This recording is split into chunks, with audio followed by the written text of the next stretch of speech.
തിന്മകളുടെയും മാതാവാണ്.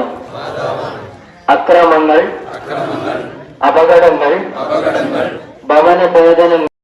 ചെറിയ പെരുന്നാൾ നിസ്കാര ശേഷം ലഹരിക്കെതിരെയുള്ള പ്രതിജ്ഞയാണ് ഇവിടെ സിഎം നഗർ എന്ന ജുമാഅത്ത് പള്ളിക്ക് കീഴിലുള്ള പരിസരവാസികൾ പ്രതിജ്ഞ ചെയ്തിരിക്കുകയാണ്.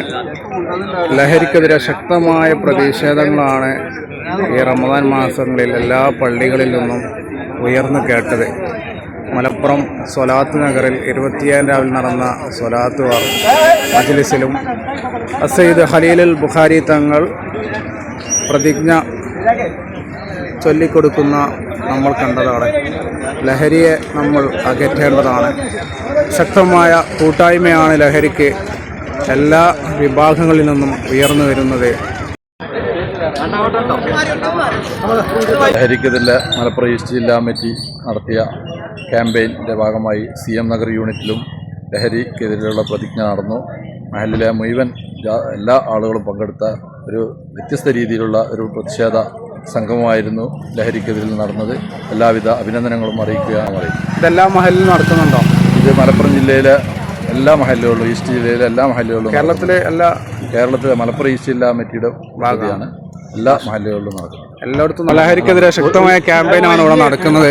സാമൂഹ്യ പ്രവർത്തകനും സേവകനൊക്കെയായ സൈദ പൊന്നാട്. അതായത് ലഹരി എന്ന് പറഞ്ഞാൽ നമുക്ക് ഉപയോഗിക്കുന്ന ആരായാലും സമൂഹവും നാട്ടുകാരും വീട്ടുകാരും ഒക്കെ വെറുക്കും, ഒരു സംശയമില്ല. ആ ആളുകൾ ഇല്ലാതാവും ചെയ്യും. അവസാനം പിന്നെ എല്ലാവരും വെറുക്കും ചെയ്യും. ആ ആൾക്ക് പിന്നെ ദുനിയാവുമില്ല, ഒരു ഇതില്ലാതായിട്ട് അവസാനിക്കുന്ന അവസ്ഥ ഉണ്ടാകും. ലഹരി ഉപയോഗിച്ച ആളുകളൊക്കെ നമ്മളങ്ങനെ കണ്ടിട്ടുള്ളത്. അതുകൊണ്ട് എല്ലാ ആളുകളും ലഹരിക്കെതിരെയുള്ള ഇതുപോലെയുള്ള പരിപാടികളിൽ പങ്കെടുക്കുക, അതിനെ ശക്തമായി മുന്നോട്ട്.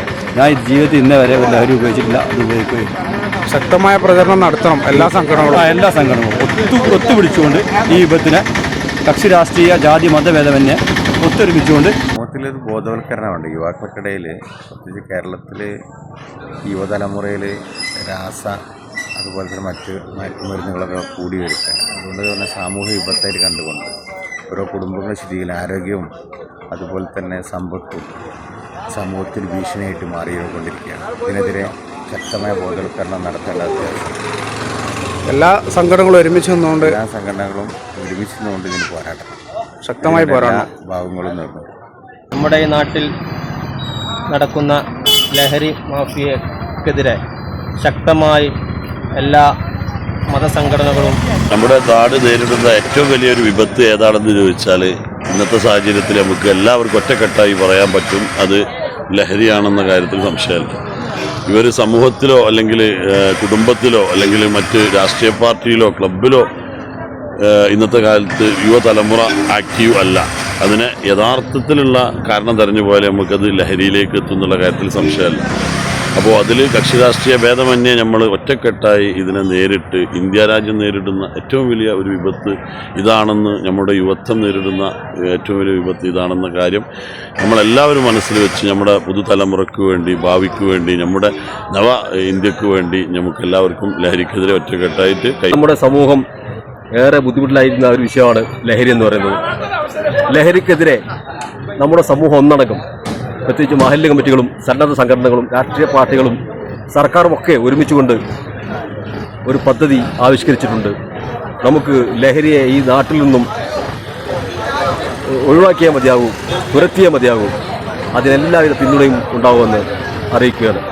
ഇന്നത്തെ നമ്മുടെ സമൂഹം ഏറ്റവും കൂടുതൽ ഫേസ് ചെയ്യണ ഒരു പ്രശ്നമാണ് ലഹരിക്ക് അടിമപ്പെടുന്ന. നമ്മുടെ പ്രായത്തിലുള്ള ഒരുപാട് ആൾക്കാർ ലഹരിക്ക് അടിമപ്പെട്ടിരിക്കണേ. അപ്പോൾ അതിനെതിരെ നമ്മൾ ഒറ്റക്കെട്ടായി പ്രവർത്തിച്ചാൽ മാത്രമേ നമുക്ക് നല്ലൊരു ഭാവി ഉണ്ടാവുകയുള്ളൂ. അപ്പോൾ അതിന് വേണ്ടിയുള്ള എല്ലാ സപ്പോർട്ടും നമ്മുടെ ഭാഗത്തു നിന്നുണ്ടാവും. ലഹരിയുമായി ബന്ധപ്പെട്ട ഒരു കാര്യങ്ങളിലും ഒരു വിശ്വാസിക്ക് ഏർപ്പെടാൻ സാധിക്കുകയില്ല. ശുദ്ധമായ ഖുർആനിൽ തന്നെ കൃത്യമായി കൊണ്ട് അത്തരം കാര്യങ്ങൾ നമ്മൾ വിലക്കിയതാണ്.